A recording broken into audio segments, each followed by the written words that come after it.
Hola a todos los amigos de Filosofía Apuntes. Estamos a 28 de abril del año 2023 con este texto que es de Martín Lutero, a la nobleza cristiana de la nación alemana acerca del mejoramiento del Estado cristiano.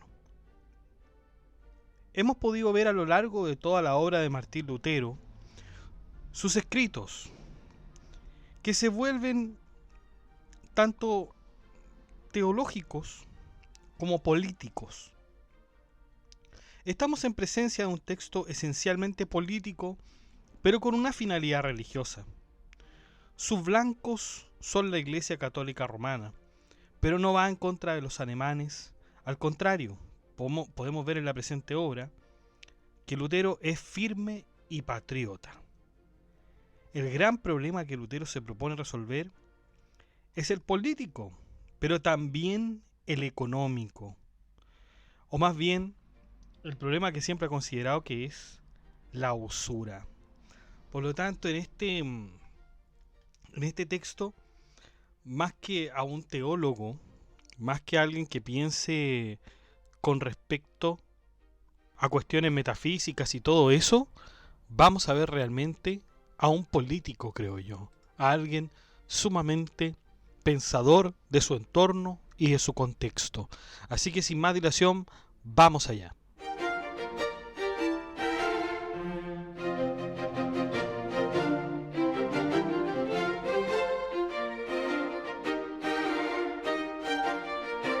Bueno, la obra comienza con una especie de respuesta a Nicolás Amsdorff, que fue un teólogo, un reformador, adherente, por cierto, a las doctrinas de Lutero. Y bueno, Lutero tiene como objetivo en este escrito hablar sobre la reforma al Estado cristiano, que de acuerdo con él está en decadencia. Consulta al teólogo de Wittenberg, Nicolás Amsdorff, si es posible que el Estado laico se ocupe del Estado eclesiástico que se ha descuidado a sí mismo. Por lo tanto, así comienza la obra de Martín Lutero, con esta consulta a don Nicolás Amsdorff. No sabemos la respuesta que le da Nicolás, pero vemos que está la inquietud de Lutero con respecto a él. Y esta pregunta, esta consulta es bien breve, como lo podemos verificar.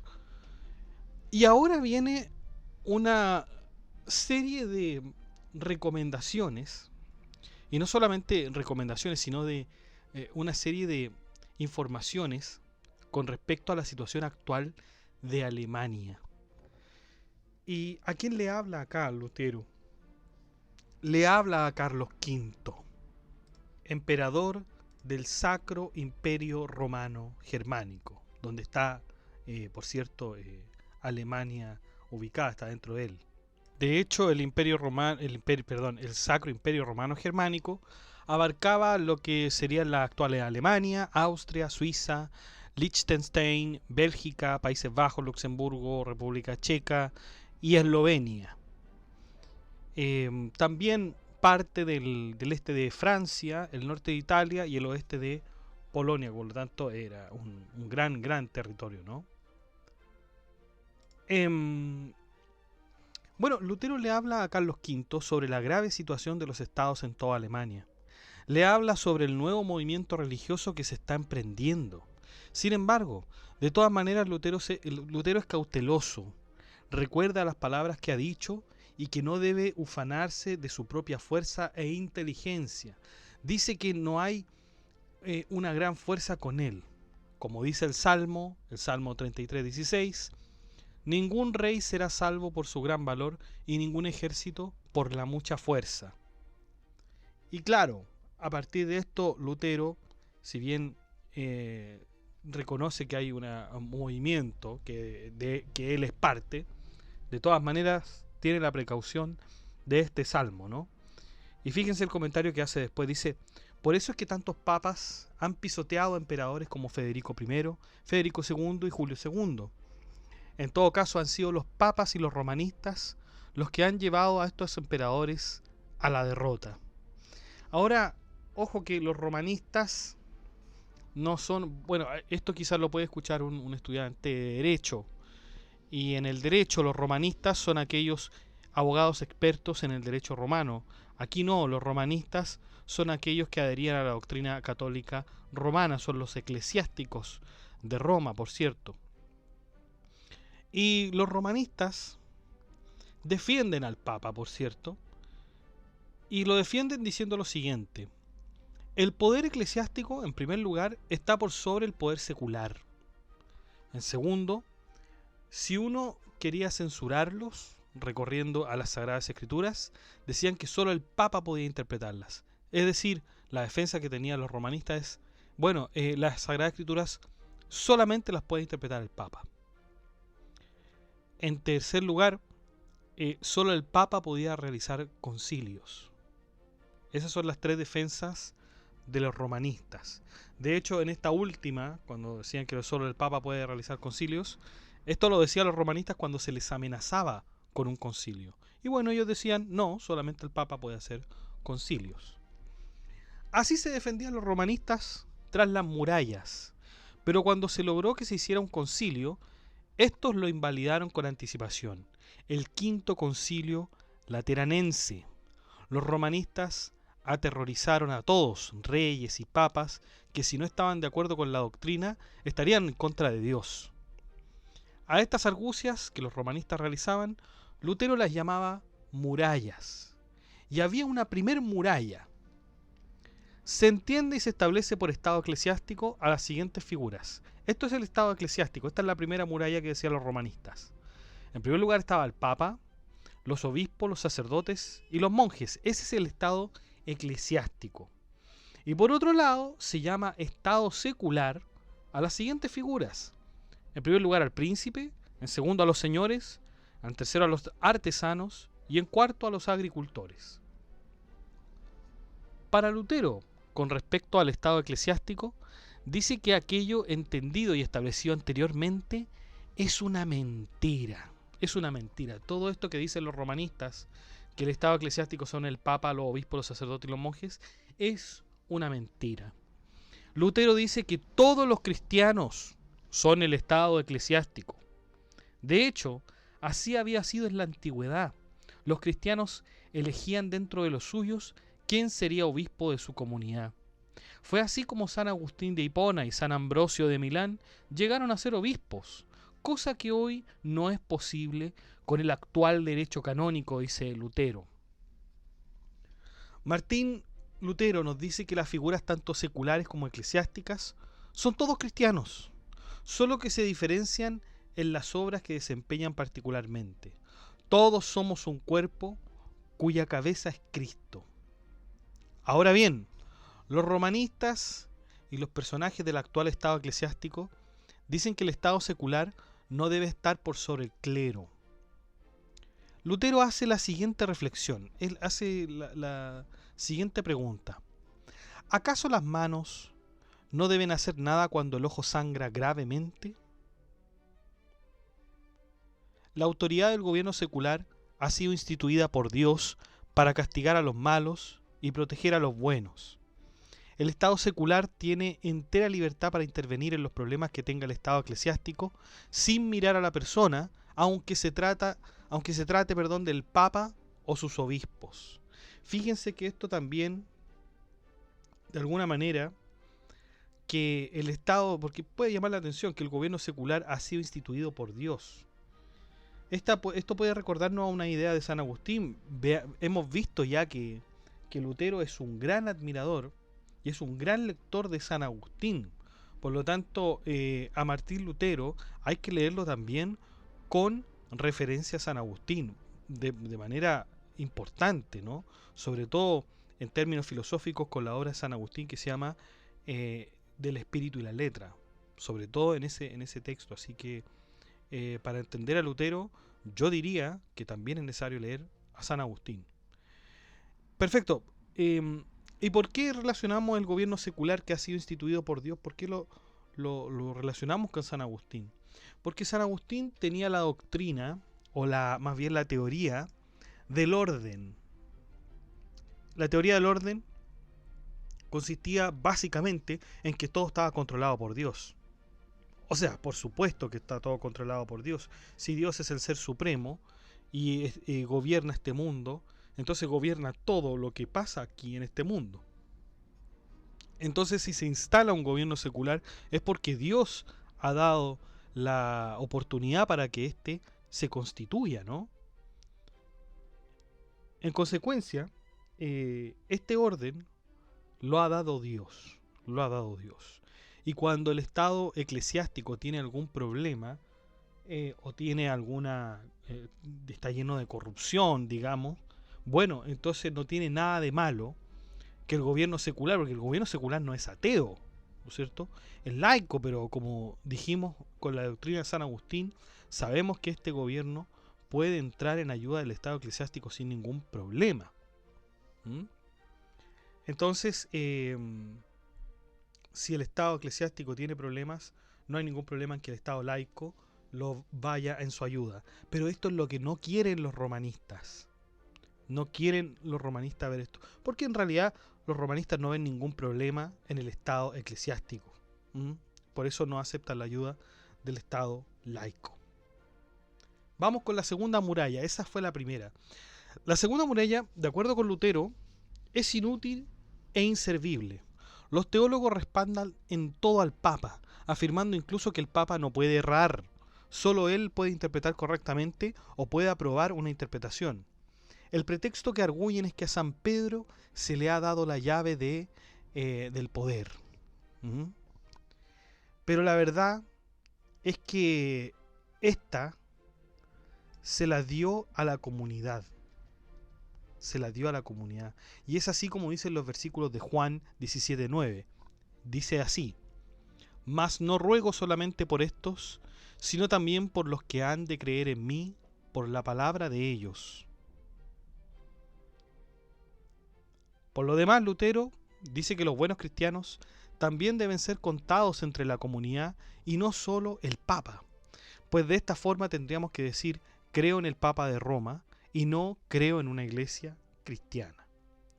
Todos somos sacerdotes, dice Lutero. Todos tenemos el mismo credo, el mismo evangelio y el mismo sacramento. En tiempos pasados, Abraham tuvo que escuchar a Sara, el asno de Balaam hablaba y era más inteligente que el mismo profeta. Si Dios habló contra un profeta por medio de un asno, ¿por qué no estaría hablando Dios reprendiendo al Papa por medio de un hombre bueno? Es decir, ¿por qué un hombre cristiano, cualquiera, no podría estar hablando en contra del Papa teniendo a Dios, digamos, de su parte? De esta forma, le corresponde a todo cristiano preocuparse por la fe y defenderla. El Papa no es infalible, dice Lutero. Vamos con la tercera muralla. Se derrumbará del mismo modo cuando caigan las dos anteriores. Cuando el Papa obra en contra de las Sagradas Escrituras, todo cristiano está en la obligación de defenderlas.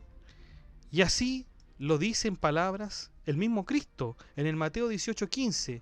Fíjense lo que dice: si tu hermano pecase contra ti, ve y redargúyelo entre ti y él solo, mas si no te oyere, toma aún contigo uno o dos, para que lo oyeran. Y si no oyere a ellos, dilo a la iglesia. Y si no oyera a la iglesia, tenlo por pagano. Eso es lo que dice el Mateo 18:15. Por lo demás, el concilio de los apóstoles no fue solo para Pedro, sino que para todos los que estaban presentes. Y esto se verifica con Hechos 15:6. Dice: y se reunieron los apóstoles y los ancianos para conocer este asunto. Los concilios cristianos han sido todos convocados por el emperador y todos ellos gozan de autoridad cristiana.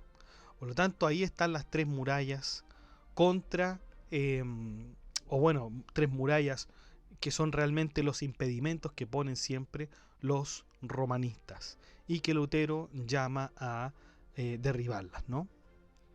Fíjense que ahora va a hablar Lutero contra el papado. En primer lugar nos dice que una de las cosas más significativas es que el Papa vive con un montón de lujos. Vive con un montón de lujos y es tan comparable, perfectamente comparable con los de un emperador. El Papa debe ser el primero en dar ejemplo de humildad, ya sea llorando u orando. Se dice que es Señor del mundo, pero nadie se puede gloriar de esto más que Cristo. Quien incluso dijo en Juan 18:36, Cristo dijo, mi reino no es de este mundo. Entonces, si Jesús si no es el reino de si Cristo no es el rey de este mundo, porque dice mi reino no es de este mundo, entonces el Papa con menor razón podrá decirlo, ¿no? El Papa no es lugarteniente de Cristo bajo ni un respecto, como se pretende decir por algunos escolásticos, pues no puede tener más lugar que el propio Cristo. En segundo lugar, la cristiandad de los cardenales, y en verdad la existencia de estos, se debe a que en Francia, Italia y Alemania hay feudos, fundaciones, conventos, parroquias ricas, y estos fueron administrados por los cardenales, los cuales entregaron todas estas instituciones a Roma. Dichos lugares quedaron desiertos en Europa y de este modo los servicios divinos desaparecieron de aquellos países. Y el país más afectado por este robo, como lo llama Lutero, fue Alemania. Pero fíjense que lo único que impidió este robo fue Francia.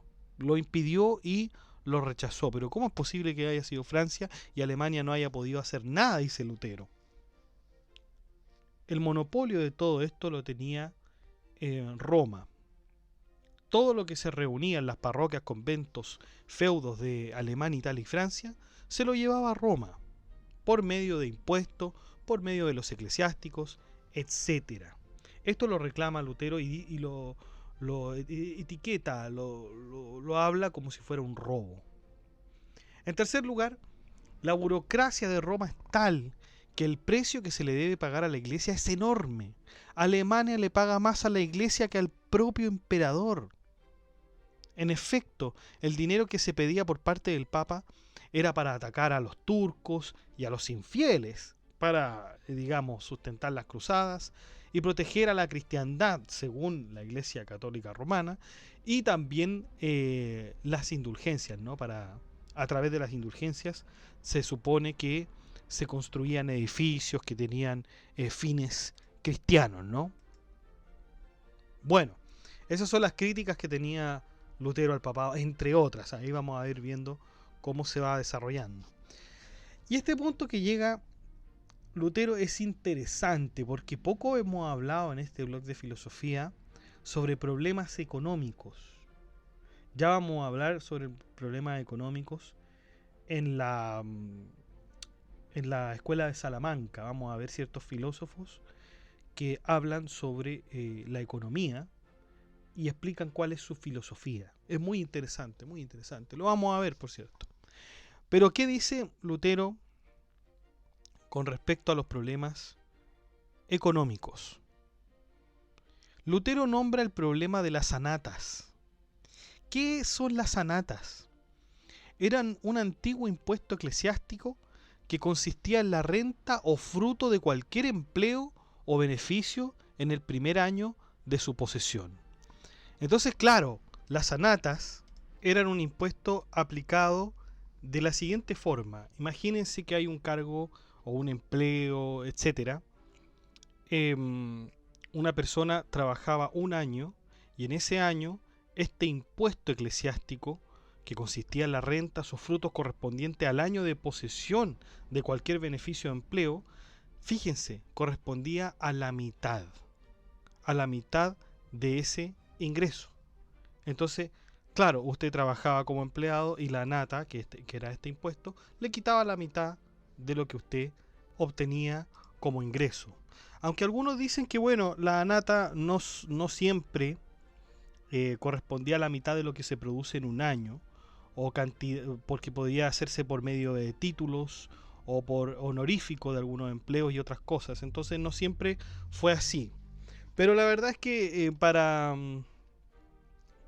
Martín Lutero era bastante, digamos, grosero, grotesco más bien, que la iglesia recibiera o percibiera dinero a través de estos impuestos. Era realmente beneficioso, por cierto, para la iglesia, y pareciera que la iglesia no estaba en absoluto en desacuerdo con sacar estos impuestos, ¿no? Pasado el año del empleo secular, por cierto, no quiere decir empleo eclesiástico, porque uno podría pensar eso, no, empleo secular o de beneficio, que ya después del año obviamente ya no se cobraba este impuesto, pero sí se cobraba el primer año de su posesión. Y todo lo reunido supuestamente serviría para financiar la guerra. Otro problema era el de los meses del Papa. ¿Qué eran los meses del Papa? Eran 6 meses en el que ordenaba el Papa que se desocuparan los feudos y se fueran a Roma. De ahí que las fundaciones de Alemania sufrían tanto, porque de este modo, una vez que los feudos entraran a Roma, ya nada los haría salir de ahí. Por lo tanto, el tema de los feudos sí fue sumamente complicado en Alemania, porque, digamos, piensen ustedes, era la Edad Media, y en la Edad Media la única fuente de producción y de trabajo o de economía eran los feudos, ¿no? Entonces que todos estos feudos se fueran a Roma, o todo lo producido por los feudos se fuera a Roma, o una parte importante de ellos se fuera a Roma, era un abuso, ¿no? Era un abuso que visualizaba Lutero. También la complicación surgía de las prebendas. ¿Qué eran las prebendas? Eran una remuneración percibida por los eclesiásticos por ciertos oficios eclesiásticos. Por ejemplo, el estatus de una mujer como casada o la continuación de estudios de un estudiante. O sea, aquí se recibían ciertas remuneraciones para asistir al estatus de una mujer como casada o la continuación de estudios de un estudiante. Esos servicios los recibían los eclesiásticos. Eran los llamados oficios eclesiásticos. Ahora, Lutero explica cómo es que los feudos se quedaban retenidos en Roma. ¿Cómo es que pasaba esto? Se hacía de 3 maneras, dice Lutero.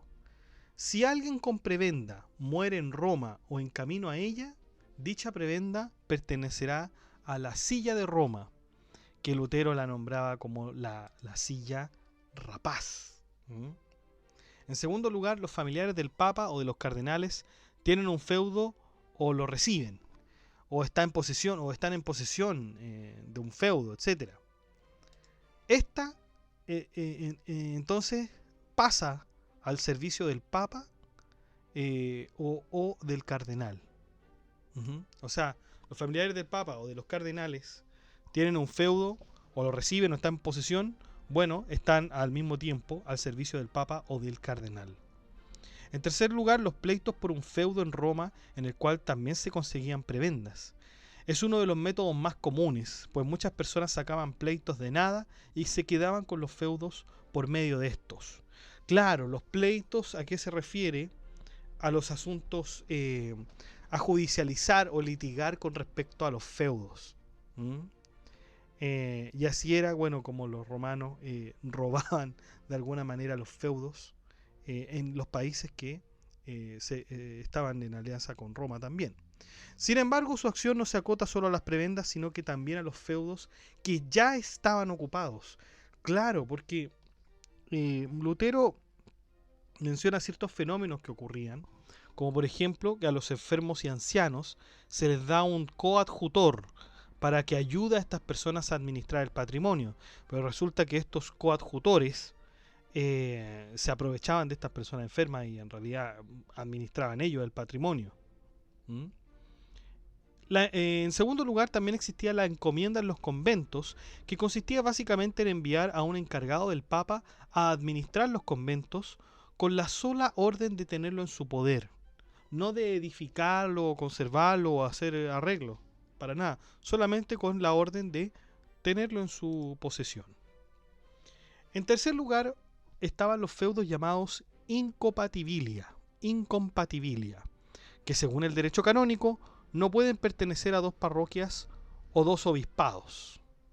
Sin embargo, Roma logra pasar por encima del derecho canónico, haciendo de muchos de estos feudos llamados incompatibilia uno solo por medio de las glosas unio e incorporatio.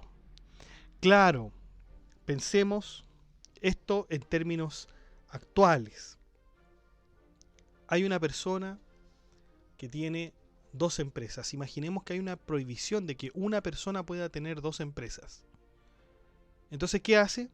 Bueno, toma las dos, las une en una y tiene las dos empresas, pero bajo un solo concepto. Es decir, lo que podríamos llamar actualmente una fusión. Una fusión. O sea, lo mismo hacía la iglesia, que tenía esta prohibición de tener dos parroquias o dos obispados. Esta incompatibilidad de tener dos parroquias o dos obispados, era fácilmente pasable por encima del derecho canónico por medio de la glosa unio e incorporatio, es decir, una fusión de las dos, y bueno, ahí voy a tener las dos y nada legalmente podría perjudicarme, ¿no? Bueno, y a este respecto, de hecho, Lutero cita la Biblia en el segundo de Pedro 2:3. Y por avaricia harán mercadería de vosotros con palabras fingidas. Sobre los tales ya de largo tiempo la condenación no se tarda y su perdición no se duerme.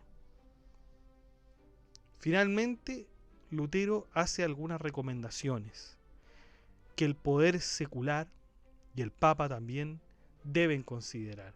Son 27 consideraciones, fíjense, recomendaciones. Son 27, las vamos a leer todas. La primera recomendación es, entonces, que todo príncipe, todo noble y toda ciudad deberían sin más prohibir a sus súbditos pagar las anatas a Roma, este impuesto que habíamos hablado anteriormente, y debe abolirlas del todo, puesto que el Papa rompió el pacto e hizo de las anatas un robo en perjuicio y para ignominia de toda la nación alemana. Las da a sus amigos, las vende a alto precio y funda sobre ellas oficia. Las oficias son los funcionarios, altos funcionarios en Roma, oficiales se llamaba. Por esto perdió el derecho a ellas y merece el castigo el Papa.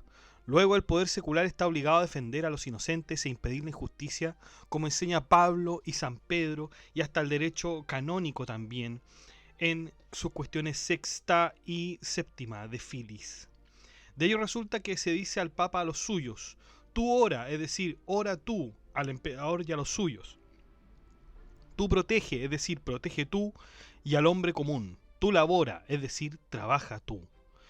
Eso no quita que cada cual deba orar, proteger y trabajar, puesto que cuando uno realiza en su profesión es orar, proteger y trabajar, sino que a cada cual se le indica su tarea específica. Por lo tanto, las anatas se deben abolir en Alemania. En segundo lugar, el Papa, con sus artimañas, con todas las que hemos nombrado, es decir, las encomiendas, las coadjuvaturías, las reservaciones, los meses del Papa, las incorporaciones de dos capillas que se transforman en una, etcétera, los palios, los derechos de cancillería y otras bribonadas, como dice Lutero, se apodera así el Papa de todas las fundaciones alemanas sin autorización ni derecho. Las da y las vende en Roma a extranjeros que en Alemania no hacen nada por ellas. De esta manera, el Papa priva a los titulares de sus derechos y convierte a los obispos en simples cero, en personas figurativas. Y así procede en contra de su propio derecho canónico y en contra de la naturaleza de la razón. De este modo, se llegó al extremo que por mera avaricia las prebendas y los feudos se vendieran a grotescos asnos indoctos y villanos a Roma. Son palabras del mismo Lutero. En tercer lugar, se debe publicar una ley imperial para que no se busque en lo sucesivo en Roma capa episcopal alguna, sino que se restablezca la disposición del Santísimo y celebérrimo Concilio de Nicea, según la cual el obispo está confirmado por otros 2 obispos próximos, o bien por el arzobispo. Si el Papa anula tal estatuto y el de todos los concilios, bueno, ¿para qué sirven los concilios? ¿Quién le dio poder de despreciar de esta manera los concilios y desautorizarlos? Destituyamos, pues, a todos los obispos, arzobispos y primados, convirtámoslos en simples párrocos para que solo el Papa sea superior, como en efecto lo es ahora, puesto que no les deja verdadera autoridad ni función a los obispos, arzobispos y primados, arrebatándoles todo y dejándoles solamente el nombre.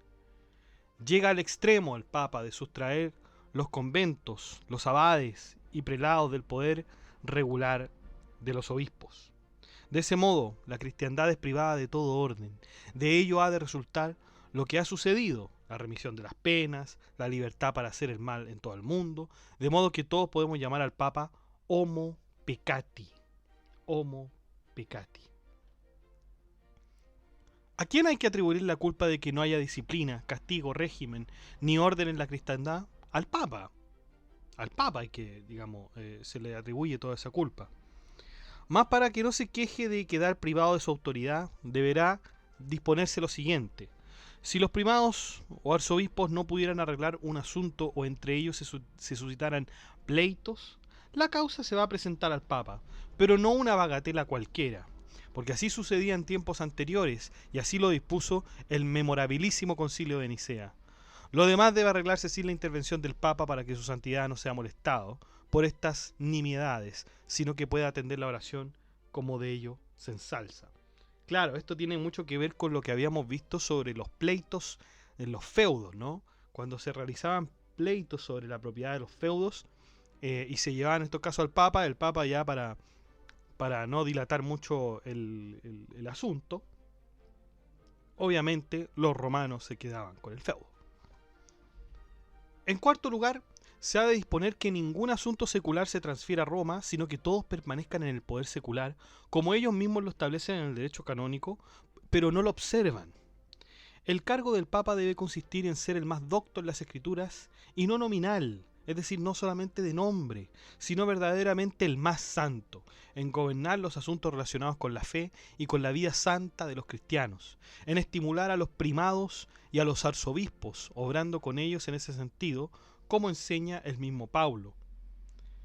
En todos los países produce un daño intolerable que tales asuntos se vean en Roma, porque originan gastos cuantiosos. Además, los jueces no conocen los usos, el derecho y las costumbres de los países, y así deforman y modelan las cosas con frecuencia según sus derechos y opiniones, y las partes sufren injusticia. Esta concentración del poder es la que está obviamente criticando Martín Lutero. Y con relación a esto también debe prohibirse en todos los capítulos los abominables vejámenes de los oficiales que habíamos hablado anteriormente, que eran funcionarios episcopales para atender asuntos de derecho, llamados también previsores. En lo que respecta a dinero, bienes, cuerpos u honra, deben dejarlo en manos de los jueces seculares. En consecuencia, el poder secular no debe permitir la excomunión y el apremio cuando no se trate de la fe y de la vida buena. El poder espiritual debe gobernar los bienes espirituales, tal como enseña la razón, pero el bien espiritual no consiste en dinero ni en cosas corporales, sino en la fe y en las buenas obras. Fíjense lo que está diciendo acá Lutero. El bien espiritual no consiste en dinero, en las indulgencias, ni en las cosas corporales, en la carne, ¿no? Sino en la fe y en las buenas obras. Pero fíjense, él que dice la fe y ahora incluye, parece, las buenas obras. ¿Ah?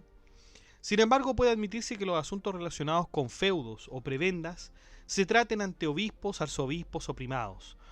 Por tanto, para arreglar pleitos y contiendas, la primacía de Germania o de Alemania debería contar, si fuese posible, con un consistorio común, con auditores y cancilleres, el cual gobernaría, como en Roma, en esta especie de oficina de dignidades, que es la asignatura Gratiae et Justitiae, que es justamente una oficina para otorgar dignidades y administración de justicia.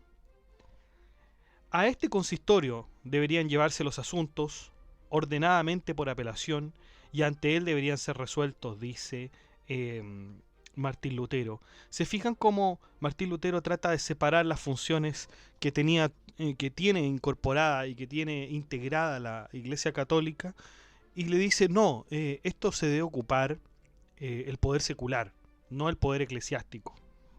Vamos con el quinto punto. Dice que no debe haber reserva que valga. Ningún feudo debe quedar retenido en Roma cuando muera el titular y cuando se suscite un pleito por su causa o cuando pertenezca a un servidor de un cardenal o del papa.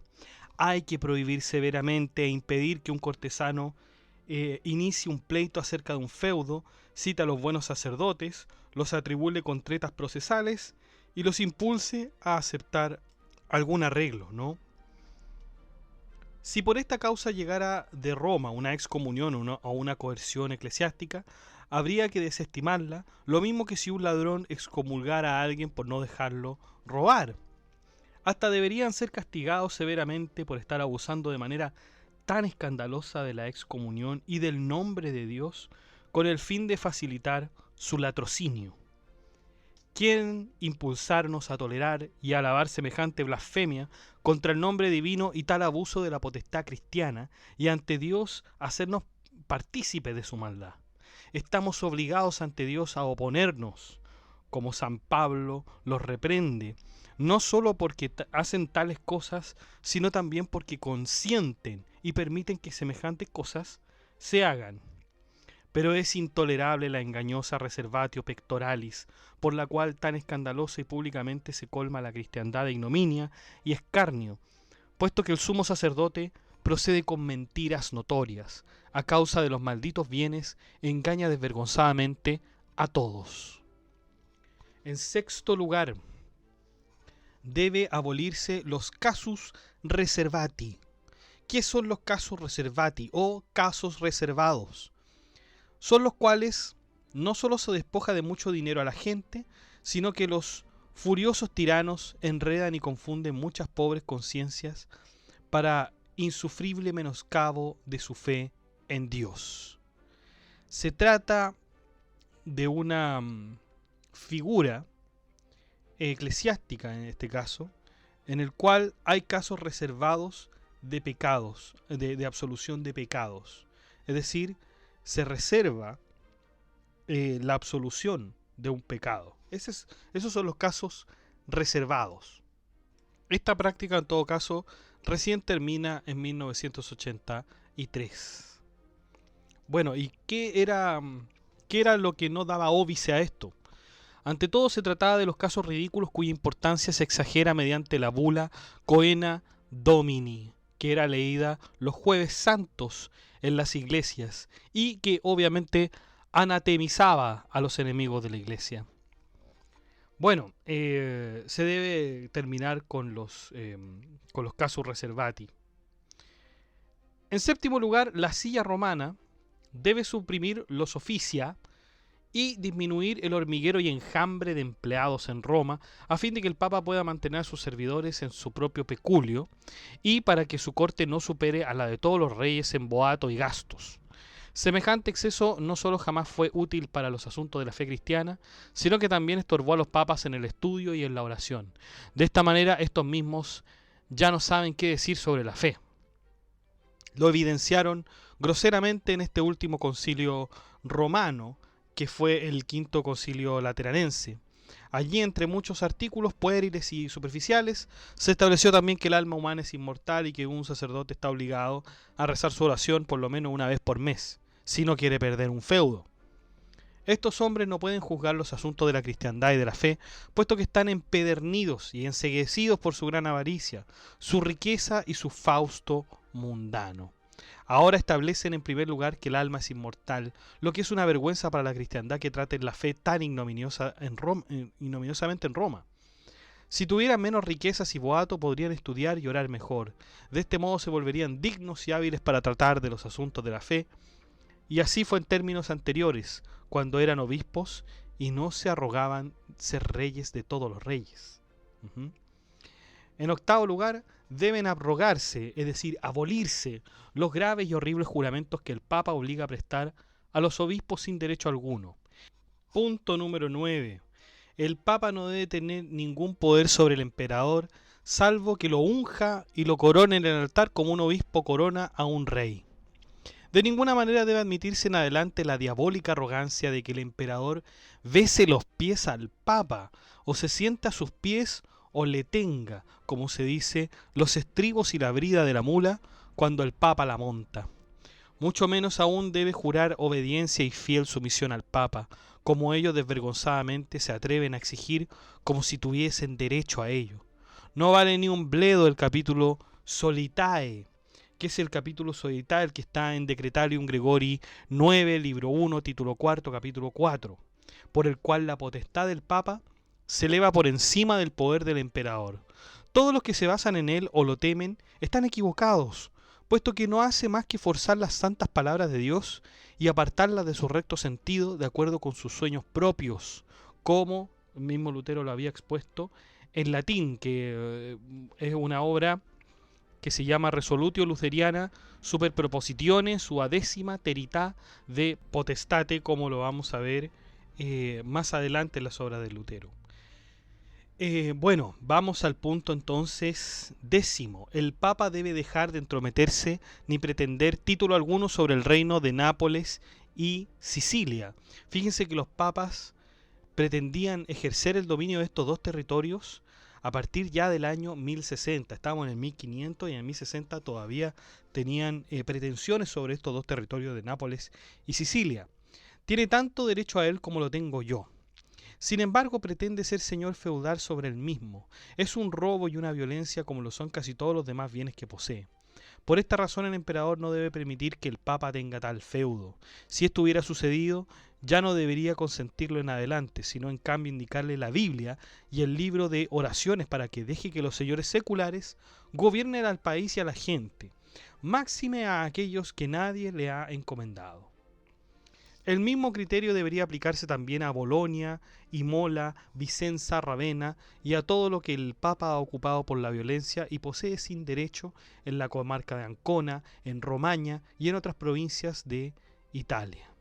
Además se inmiscuye en contra de los mandamientos de Cristo y de San Pablo, puesto que este último dice que nadie se enreda en los negocios de la vida mundana cuando milita en la caballería de Dios. Ahora bien, el Papa debería ser la cabeza y el primero en este orden caballeresco. No obstante, se mezclan los negocios mundanos que ningún emperador o rey cualquiera estaría, ¿no? Hasta habrá que ayudarlo a salir de eso y hacerle atender a su servicio de caballero. Vamos con el lugar número 11. No se debería más besarle los pies al Papa. Es una actitud anticristiana y hasta propia del anticristo, la de que un pobre pecador se haga besar los pies por alguien 100 veces mejor que él. Si esto se hace a causa de la potestad, ¿por qué el Papa no hace también lo mismo a otro a causa de la santidad? Compara tú a Cristo con el Papa. Cristo le lavó los pies a los discípulos, pero estos no se lo lavaron nunca a él. Fíjense eso, en el Juan 13:4. El Papa, que es mayor que Cristo, hace lo contrario. Sería justo que con toda fuerza lo impidiese, si alguien se lo pidiera. Así procedieron San Pablo y Bernabé, cuando no permitieron que los habitantes de Listra los venerasen como dioses, sino que dijeron: nosotros también somos hombres semejantes a vosotros. Sin embargo, nuestros aduladores han llegado al extremo de erigirnos un ídolo, de modo que nadie teme tanto a Dios, ni lo venera con las mismas actitudes como si venera al Papa. Respecto de lo mismo, otro aspecto reprobable de la misma gran altanería escandalosa es que el Papa no se conforma con andar montando o en la carroza, sino que, pese a ser sano y fuerte, se haga llevar por hombres como un ídolo, con Fausto inaudito. Estimado lector, dice Lutero, ¿Cómo concuerda tal orgullo luciferino con Cristo que caminaba a pie como asimismo los apóstoles? ¿Dónde hubo un rey mundano que anduviera en forma tan mundanal y suntuosa como anda el que pretende ser la cabeza de todos los que desdeñan el esplendor terrenal y lo rehuyen, es decir, los cristianos? No es que esto nos haya de conmover por sí mismo, pero con razón debemos temer la ira de Dios si ensalzamos semejante soberbia sin demostrar nuestro disgusto. Basta con que el Papa desvaríe y delire de esta manera, pero es demasiado que nosotros lo aprobemos y lo toleremos. Otro tanto que sucede cuando el Papa lleva el sacramento en procesión. A él hay que llevarlo en litera, mientras el sacramento está delante de él como un jarro de vino en la mesa. En resumen, Cristo no cuenta para nada en Roma. El Papa lo vale todo. No obstante, quieren impelernos por medio de amenazas a aprobar, elogiar y honrar semejante abuso anticristiano en contradicción con Dios y toda la doctrina cristiana. Que Dios nos ayude a conseguir un concilio, dice Lutero. Punto número 12. Han de suprimirse todas las peregrinaciones a Roma, o no se debe permitir que nadie peregrine por pasión propia o por celo religioso, salvo que su sacerdote, su ciudad o sus superiores reconozca que tiene causa suficiente y proba. Esto no lo dice Lutero porque el peregrinaje sea malo, sino porque en esta época resulta un fracaso, dado que en Roma no se ve ningún ejemplo bueno, sino meros escándalos. Ellos mismos compusieron el siguiente refrán: cuanto más cerca de Roma, tanto peores los cristianos. Los peregrinos se llevan de allí el desprecio de Dios y de sus mandamientos. Se dice: quien va por primera vez a Roma busca un pícaro, a la segunda vuelta lo encuentra y a la tercera se lo lleva. Pero ahora se pusieron tan expertos que realizan los 3 viajes en uno, y en verdad nos trajeron de Roma cosas que habría sido mejor no ver ni conocer jamás. Vamos con el punto número 13. Bajo ningún concepto debe hacerse construir más conventos de monjes mendicantes. ¿Por qué? Porque ya hay demasiados. No hicieron bien alguno y jamás resultará nada bueno de su error, mendigando por el campo. Aconsejo que se junten 10 o cuantos sean necesarios y se formen un solo monasterio que suficientemente provisto no tenga necesidad de mendigar. Mucho más debe considerarse lo que sea necesario para la salvación del pueblo común que estableciera en San Francisco, Santo Domingo o San Agustín. Máxime porque los conventos no han dado el resultado que ellos se propusieron. Hay que dispensarlos de predicar y confesar, a no ser que fuesen llamados o pedidos por los obispos, los párrocos, la comunidad o la superioridad. Con tal predicación y confesión solo se originó odio y envidia entre curas y frailes, gran escándalo e impedimento para el pueblo común, con lo cual se hicieron dignos de desaparecer, puesto que se puede prescindir de ellos. Casi parecería que la Santa Sede Romana los multiplicara con la intención de que sacerdotes y obispos, hastiados de su tiranía, no acabasen por hacerlos demasiado fuertes y comenzaran una reforma que resultase insoportable a su santidad. Debe prohibírsele al Papa fundar o aprobar más órdenes de esa clase.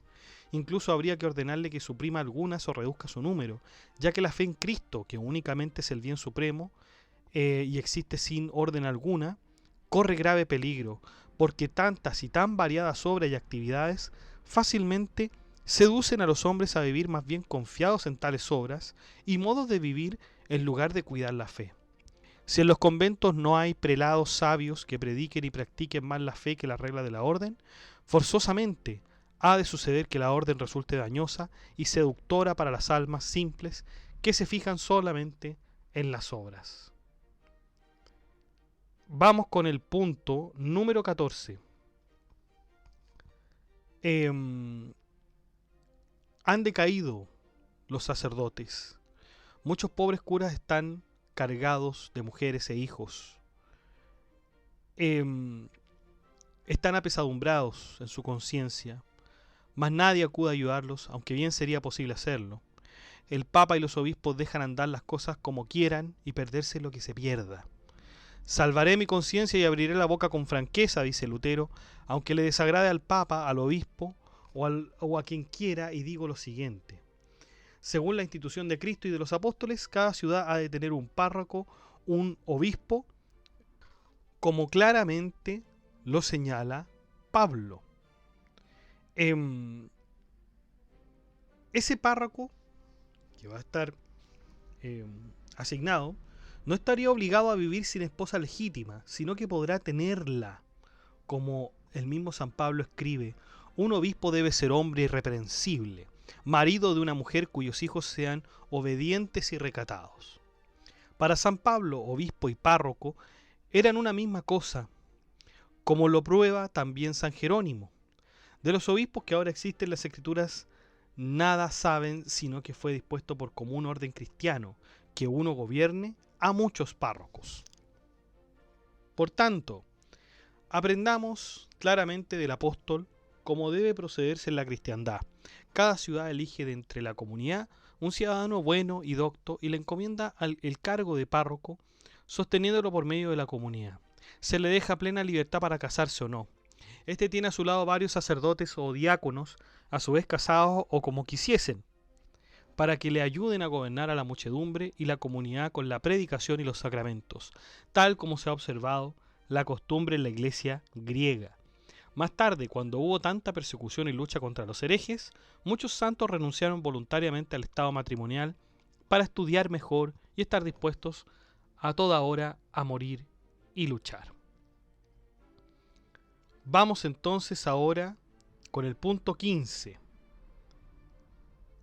En este punto nos dice Lutero que el pecado debe castigarse cuando es público y notorio, solamente en esos casos. Solamente este y ningún otro puede reservárselo y eximírselo para sí, es decir, el prelado, ¿no? Sobre los pecados ocultos no tiene poder, aunque sean los peores que haya o pueda haber, y si el prelado se los reserva es un tirano. No tiene autoridad para ello y se entromete en el juicio de Dios. A estos hijos, hermanos y hermanas les aconsejo lo siguiente: si los superiores no quieren dar permiso para confesar los pecados ocultos a quien quiera, tómalos tú para ti y confiésalos a tu hermano o a tu hermana, a quien y donde quieras. Hazte absolver y consolar, y después vete y haz lo que quieras y debas hacer. Confía firmemente en que quedarás absuelto. De ese modo, queda todo concluido. No te aflijas ni te dejes engañar por la excomunión, la irregularidad y las demás amenazas. Solo se refiere a los pecados públicos y notorios, cuando alguien no quiere confesarse. No es el caso tuyo. ¿Qué te propones, ciego prelado? ¿Impedir con tus amenazas los pecados ocultos? Abandona lo que no se confió públicamente para que el juicio y la gracia de Dios también se ocupen de los suyos. Punto 16. También debería ser necesario abolir todos los aniversarios, los funerales y las misas de requiem, o por lo menos reducirlos, porque está a la vista de todos que de ellos se ha hecho una burla con la cual irritamos a Dios en sumo grado, puesto que tiene como único fin el dinero y el comer y el beber con exceso, etc. ¿Qué agrado puede hallar Dios en que lo parloteen deplorablemente las míseras vigilias y misas?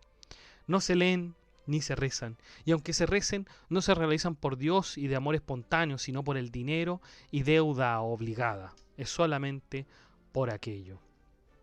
En el lugar 17 deben suprimirse también algunas penas o castigos del derecho canónico, principalmente el entredicho, el cual sin duda fue ideado por el espíritu malo. ¿Acaso no es obra diabólica el querer castigar un pecado con muchos pecados más graves? En todo caso, es un pecado peor hacer callar o suprimir la palabra y el servicio de Dios que estrangular a la vez 20 papas y menos aún a un sacerdote o retener los bienes de la iglesia. También esta es una de las delicadas virtudes que se enseña en el derecho canónico, puesto que el derecho canónico o espiritual se llama espiritual porque se debe al espíritu, si bien no al Espíritu Santo, sino al espíritu maligno, al espíritu maligno, de acuerdo con Lutero. La excomunión no debería aplicarse sino en los casos donde las escrituras indiquen usarla, es decir, contra los que no tengan la recta fe o vivan en pecados notorios, pero no por bienes temporales. Pero ahora sucede lo contrario, cada cual cree lo que quiere y vive a su antojo, precisamente lo que atribulan y deshonran a otros con la excomunión. Ahora, toda la excomunión solo se aplica por bienes temporales, lo cual también debemos al santo e injusto derecho canónico.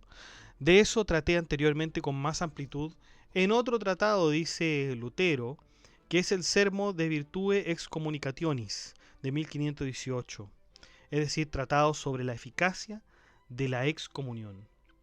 Los demás castigos y penas como suspensión, irregularidad, agravatio, que son amenazas de la excomunión, la reagravatio, que sería la excomunión efectiva, deposición, rayos, truenos, maldecir, condenar y otros árdides, más deberían enterrarse a una profundidad de 10 varas, para que no quede siquiera su nombre y memoria.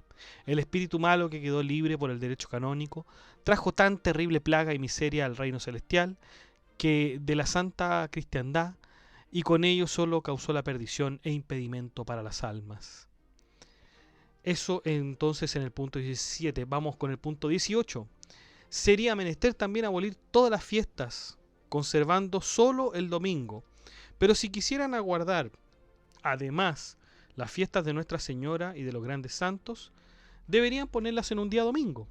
O bien se podría celebrar misa de mañana y que después todo el día fuese laborable. La causa, porque hay abuso en el beber y jugar, en el ocio y toda clase de pecados. Ofendemos a Dios más en los días de fiesta que en los laborales. Es todo al revés. Los días sagrados no son sagrados y los días laborales sí lo son. No solo no se presta servicio alguno a Dios ni a los santos, sino que se les inflige grave deshonra con tantos días sagrados. Sin embargo, algunos prelados atolondrados creen haber hecho una buena obra al instituir una fiesta para Santa Odila o para Santa Bárbara, cada cual según su opinión ciega. Harían algo mejor si en honor de un santo hiciesen de un día sagrado un día laborable. Eso sí que sería mucho mejor. Vamos con el punto 19. Deben cambiarse los grados o vínculos de parentesco en los cuales se prohíben los matrimonios, a saber, padrinazgos, el cuarto y tercer grado. Si en estos casos el Papa de Roma puede dispensar por dinero y venta indecorosa, también un párroco cualquiera debería tener autoridad de dispensar de balde y por la salvación del alma. Quiera Dios que todo párroco pueda hacer y remitir sin dinero todo lo que haya que comprar en Roma para librarse del exprimidero de dinero que es la ley canónica. Trátese de indulgencia, de breves de misa y cuanto más haya en Roma de picardías. 20. Debería destruirse por completo las capillas ilegales y las iglesias de campo. Trátase de los nuevos lugares de peregrinación como Wilsnack, Sternberg, Treveris, el Grimental y ahora Ratisbona y muchos otros más. Los obispos tendrán que rendir cuenta muy estricta por admitir semejante fantasmagoria diabólica y por sacar provecho de ella. Deberían ser los primeros en oponerse, pero creen que se trata de algo divino y santo. No se dan cuenta de que el diablo lo promueve para fomentar la avaricia, instituir falsas e imaginadas creencias, debilitar iglesias parroquiales, aumentar las tabernas y la fornicación, perder dinero y trabajo inútilmente, y todo es solo para embaucar a la pobre gente. Vamos con el punto 21. Una de las grandes necesidades es la de abolir toda mendicidad en la cristiandad entera. Entre los cristianos nadie debe mendigar jamás.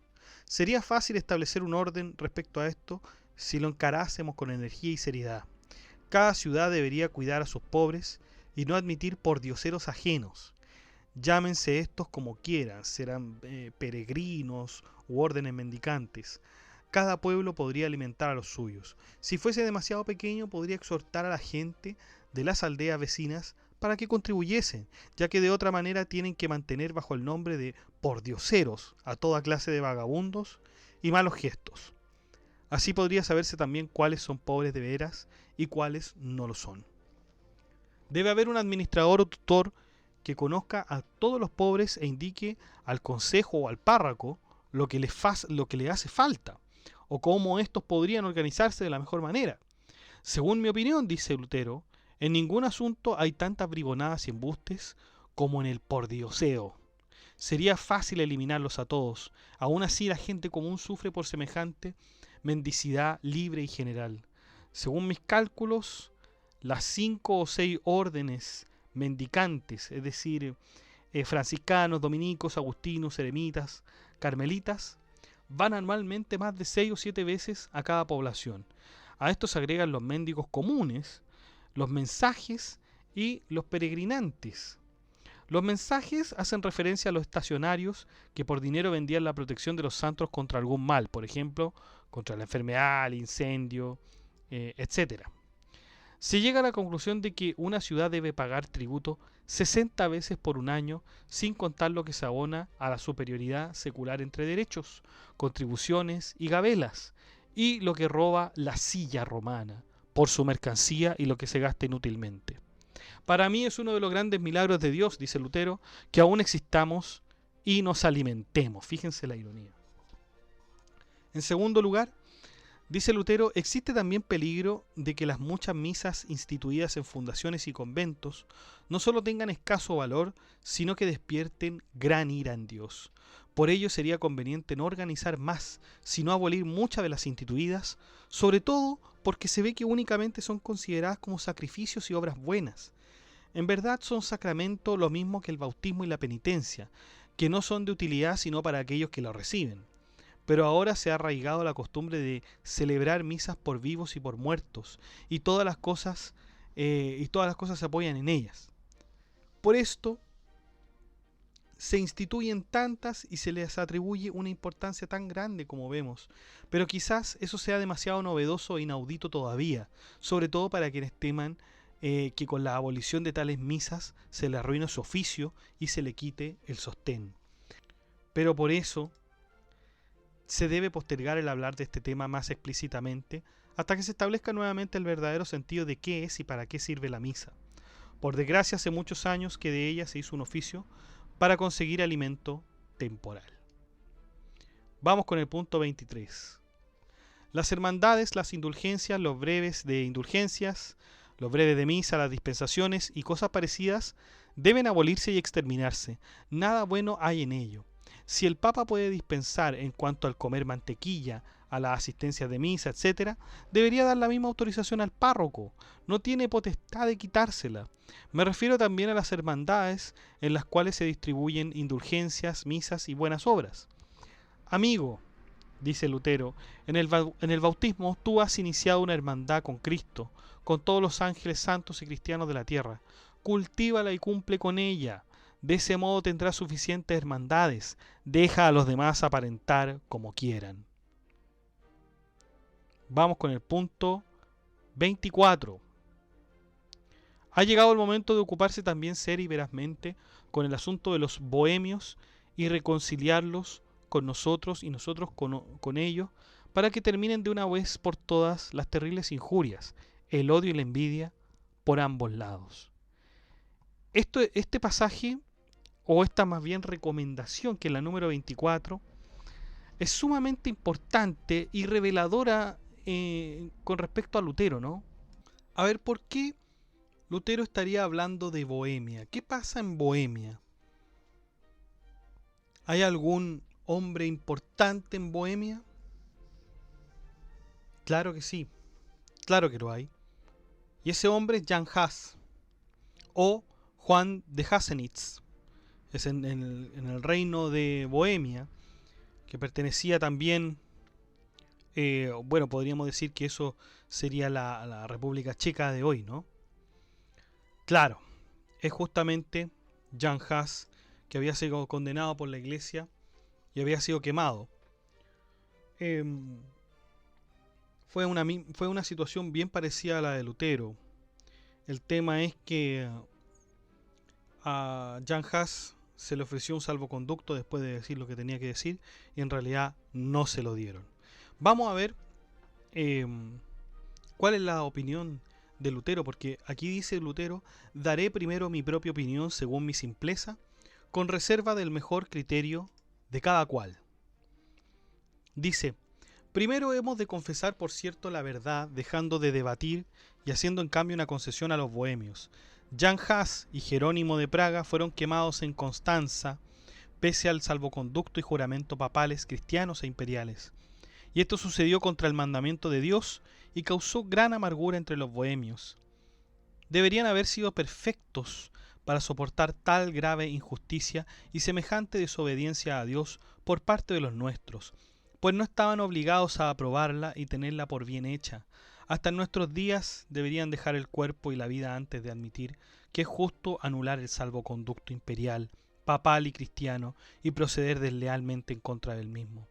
Si bien se trata de impaciencia por parte de los bohemios, es, no obstante, más la culpa del Papa y de los suyos, toda la desgracia, todo el hierro y la perdición de almas que se originaron desde aquel concilio. No quiero juzgar en este lugar, dice Lutero, los artículos de Jan Hus, ni defender su error, aunque mi razón todavía no ha encontrado nada equivocado en Jan Hus. Sinceramente creo que los que por su procedimiento desleal faltaron al salvoconducto cristiano y al mandamiento de Dios, no hicieron nada bueno ni lo condenaron probablemente. Sin duda estaban más poseídos por el espíritu malo que por el Espíritu Santo. Nadie dudará de que el Espíritu Santo no actúa en contra del mandamiento de Dios y nadie ignora que faltar al salvoconducto y a la lealtad es ir en contra del mandamiento de Dios, aunque el salvoconducto haya sido concedido al mismo diablo y a un hereje más todavía. También es evidente que se confirmó tal salvoconducto a Jan Hus y a los bohemios, y no se cumplió, sino que a pesar de todo, Hus fue quemado. Tampoco convertiré a Jan Hus en un santo y en mártir, como lo hacen algunos bohemios, aunque confieso que lo trataron con injusticia y que condenaron sin causa su libro y su doctrina. Los juicios de Dios son ocultos y terribles. Nadie sino Él puede revelarlos y expresarlos. Me limitaré a decir, aunque se trate de un hereje tan malo como se quiera, lo quemaron injustamente y en contra del mandamiento de Dios. No se debe insistir en que los bohemios lo aprueben, o de otra manera jamás llegaremos a la concordia. Nos debe unir la verdad notoria y no la obstinación. No es razón aludir al hecho de que en aquel tiempo dieran como pretexto que a un hereje no se le debe cumplir el salvoconducto. Sería lo mismo afirmar que no deben observarse los mandamientos de Dios para observar los mandamientos de Dios, lo cual es ridículo. El diablo los enloqueció y los atontó de modo que no vieron lo que decían y hacían. Dios ha mandado a cumplir un salvoconducto. Hay que respetarlo, aunque se hunda el mundo y más aún cuando se trata de librarse de un hereje. Así lo hacían los antiguos padres. Si fuese un arte vencer a los herejes mediante el fuego, los verdugos serían los doctores más eruditos en la tierra. Ya no haría falta estudiar, sino que el que venciera al otro por la fuerza podría quemarlo y san se acabó, ¿no? Bueno, entonces este punto nos habla sobre que debe existir una reconciliación entre Bohemia y lo que sucedió con Jan Hus. Punto 25. Las universidades también necesitarán una buena reforma fundamental. Debo decirlo, dice Lutero, aunque desagrade a quien desagradare. Todo lo que el papado ha instituido y ordenado tiene el solo fin de aumentar el pecado y el error. ¿Qué son las universidades si quedan constituidas como hasta ahora? Es decir, como el libro de Macabeos, que quedaría una gimnasia efeborum et graeca et gloriae. En ella se lleva una vida disoluta. Poco se enseñan las Sagradas Escrituras y la fe cristiana. ¿Y saben quién reina en las universidades? Un pagano griego. ¿Cuál será? Don Aristóteles. Reina en las universidades y aún reina más que Cristo. Y en este sentido, yo aconsejaría abolir del todos los libros de Aristóteles, Physicorum, Metafísica, sobre el alma, Ética Nicómaco, todos esos libros deberían abolirse según Lutero, ¿no? Que hasta ahora se tenían por los mejores, junto con los demás que se vanaglorian de tratar las cosas naturales, mientras que en ellos no pueden aprender nada, ni sobre cosas naturales ni espirituales. Además, hasta ahora nadie ha entendido su opinión, y tanto tiempo valioso se ha empleado y tantas almas han quedado cargadas en vano, con trabajo, estudio y gastos inútiles. Puedo afirmar que un alfarero entiende más de cosas naturales de lo que figura en estos libros. Me duele en el corazón que ese pagano maldito, altanero y perverso haya seducido y engañado con sus falsas palabras a tantos de los mejores cristianos. Dios nos ha atormentado con él a causa de nuestros pecados. Fíjense cómo habla tan contrario, ¿no es cierto?, a Aristóteles. Veamos lo que dice a continuación. Esto sí que es... esto no lo hemos visto jamás, alguna señal a Aristóteles de este estilo. Dice Lutero que en el libro sobre el alma, o de ánima, como ustedes lo pueden conocer y lo hemos visto en este blog, fíjense lo que dice Lutero. Ese miserable, Aristóteles, enseña que el alma es mortal como el cuerpo, si bien muchos con palabras vanas han tratado de salvar su renombre, como si no tuviésemos las Sagradas Escrituras, en las cuales recibimos enseñanza superabundante, sobre todas las cuales Aristóteles no ha tenido la menor idea. No obstante, el pagano muerto se ha impuesto poniendo obstáculos a los libros del Dios vivo, suprimiéndolos casi del todo. Cuando pienso en semejante desgracia no puedo menos que pensar que el espíritu del mal ha establecido el estudio de Aristóteles. Del mismo modo, el libro Ethicorum, o más bien la Ética, Nicómaco, es peor que escrito alguno. Se opone abiertamente a la gracia de Dios y a las virtudes cristianas. No obstante, se lo considera uno de los mejores. Que aleje lo más posible todos esos libros de los cristianos. Nadie debe reprocharme que exagero y condeno lo que no entiendo. Estimado amigo, dice Lutero, sé muy bien lo que digo. Conozco a Aristóteles tan bien como tú y los tuyos. También yo lo he leído y con mayor entendimiento que Santo Tomás y Escoto. Se refiere obviamente a Duns Scoto. De ello puedo gloriarme sin vanidad y si fuera menester lo probaré. No me importa que durante tantos siglos muchas altas inteligencias se hayan afanado por él. Tales objeciones no me impresionan, como anteriormente lo hicieron. Es evidente que son más los errores que por espacio de varios siglos se han mantenido en el mundo y en las universidades. Continúa con la obra de Aristóteles y dice: me gustaría que de los libros de Aristóteles se conservasen los de lógica, retórica y poética, o que en otra forma abreviada se leyeran con utilidad para ejercitar a los jóvenes en la elocuencia y la predicación. Pero los comentarios y opiniones particulares deben abolirse. La lógica de Aristóteles debería leerse en forma simple, como la retórica de Cicerón, sin tan grandes comentarios ni opiniones. Pero ahora de esto no se aprende a hablar ni a predicar. Se ha transformado del todo en disputa y fatiga. Fuera de aquello, tendríamos las lenguas latín, griego y hebreo, las disciplinas matemáticas y la historia.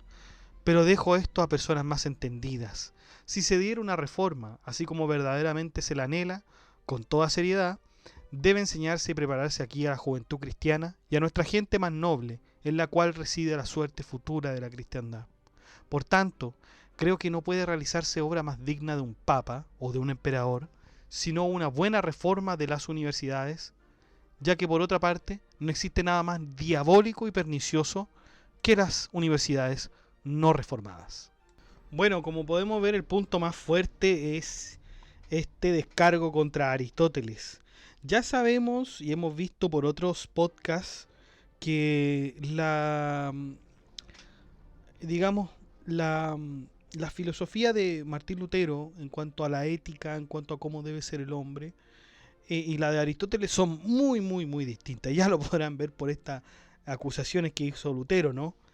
Pero vamos a explicar por qué. En principal, porque en la ética Nicómaco nosotros hemos visto que la felicidad se alcanza por medio de la virtud. Pero ¿qué es la virtud?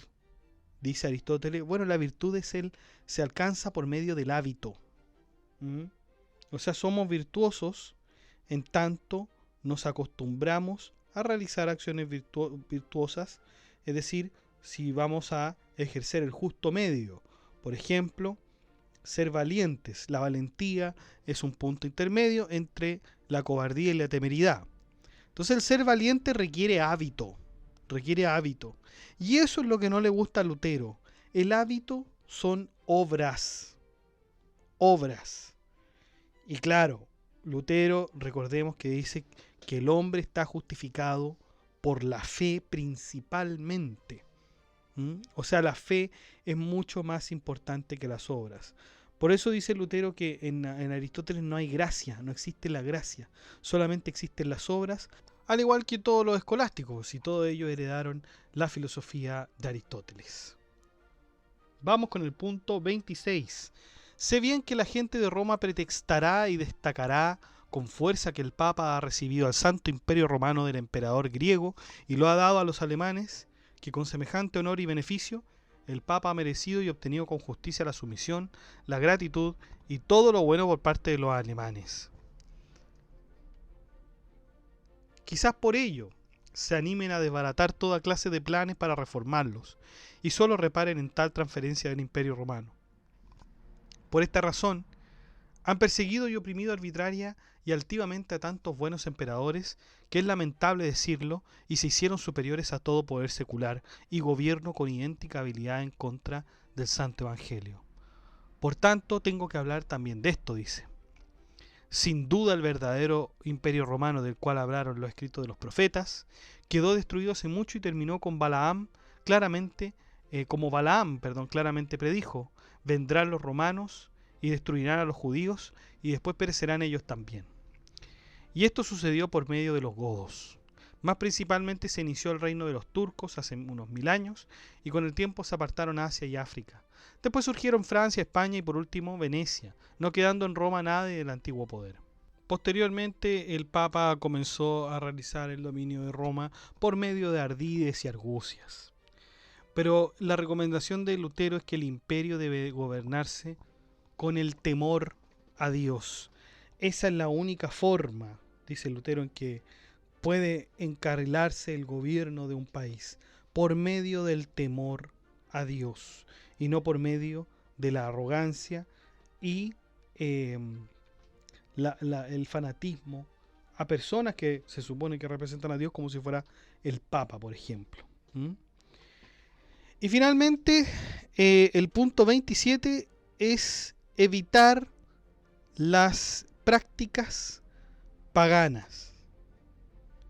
Claro, dice que existen algunas calamidades seculares. En primero, sería muy necesaria una orden general y decreto de la nación alemana contra la excesiva opulencia y los gastos en el vestir, con lo cual empobrecen tanto nobles y personas ricas. Como a otros países, Dios nos ha dado suficiente lana, pelo, lino y todo lo que sirve convenientemente a cada estado para vestimenta decente y honesta. No es menester despilfarrar tan pródigamente un tesoro tan enorme por seda, terciopelo, joyas de oro y otras mercaderías extranjeras. Aunque el Papa no nos saqueara a nosotros los alemanes con sus extorsiones insoportables, creo que, dice Lutero, no obstante tendríamos más que suficiente con esos ladrones furtivos, los mercaderes de seda y terciopelo. Vemos que en ese sentido, cada cual quiere ser igual al otro. Con ello, tal como lo merecemos, se suscitan y aumenta entre nosotros la vanidad y la envidia. No existiría ni esto, ni muchas otras desgracias, más si la pasión se conformase agradecida con los bienes dados por Dios. Es decir, Lutero nos dice que hay una especie de avaricia, no solamente con respecto al Papa, como ya lo habíamos visto, sino que también en el poder secular. Y claro, no es lamentable que los cristianos tengamos entre nosotros mismos prostíbulos libres y públicos, aunque todos hayamos sido bautizados para la castidad. Fíjense lo actual que puede ser esto igual. Sé bien lo que se ha dicho sobre este problema y que no se ha hecho costumbre solamente en un pueblo y que es de igual modo difícil abolirlos y que es mejor tenerlos que corromper a personas casadas o vírgenes o las que todavía son honestas. Mas, ¿no debería pensar el régimen secular y cristiano en la forma como se podría evitar semejante práctica pagana? El pueblo de Israel pudo subsistir sin tal vicio. ¿Cómo no podría ser el pueblo cristiano otro tanto? Si aún quedan tantas ciudades, pueblos, poblaciones y aldeas sin semejantes lugares, ¿cómo no lo podrían hacer también las grandes ciudades? ¿Cuántas obras buenas podría hacer el gobierno secular en las funciones de su gobierno para sacar estos lugares y volver a la fe y no a las prácticas paganas? Bueno, este es entonces, fue la última recomendación que hace Lutero a don Carlos V. La verdad es que son bastantes, son 27, pero aquí ya podemos ver problemas jurídicos, problemas económicos, problemas morales, éticos, problemas en la enseñanza, en las universidades, su disgusto con la prevalencia que ha tenido Aristóteles con respecto a la virtud y a lo tanto que se le considera por medio de los intelectuales. Bueno, aquí tenemos entonces todos los descargos de Lutero. Parece ser un sociólogo de su tiempo, un cientista político, un político pareciera ser más que todo aquí en esta imagen Martín Lutero. Y me parece que es un hombre que, claro, ve un peligro y necesita, no necesita cosas que se piensen a largo plazo. Son cosas que están sucediendo ahora y que se necesitan terminar ahora.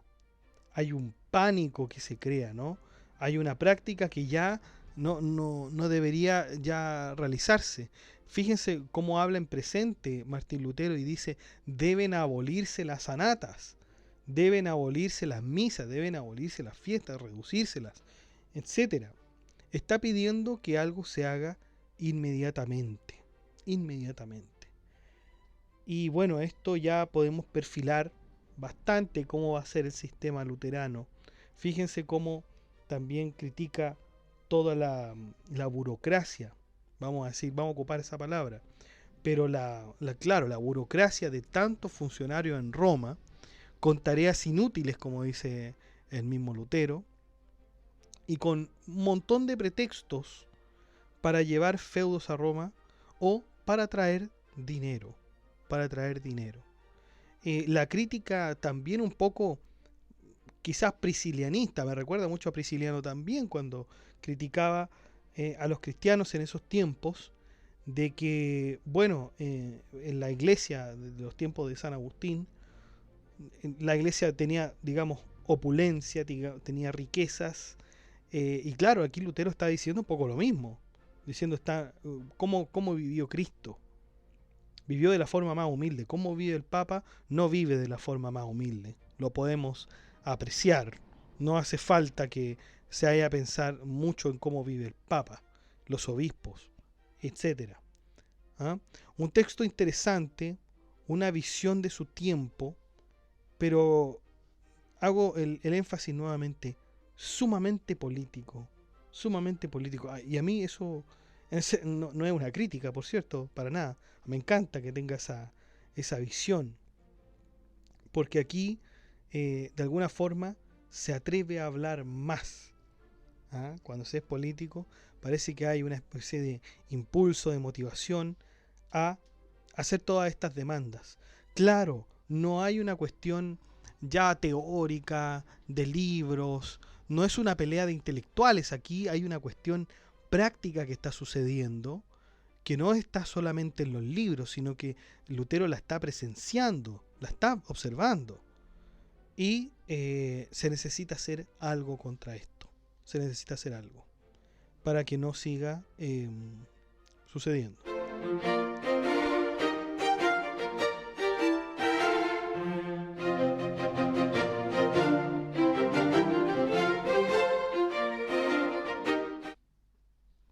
Bueno chicos, eso ha sido todo. Muchas gracias por escuchar este podcast. Si le ha gustado, dé like, comente, comparta, suscríbase, acceda al blog que está en la descripción del video, haga soporte en PayPal y en Patreon. Saludamos a nuestros mecenas romanos que son Abstract Panicker y Emanuel Mendoza González.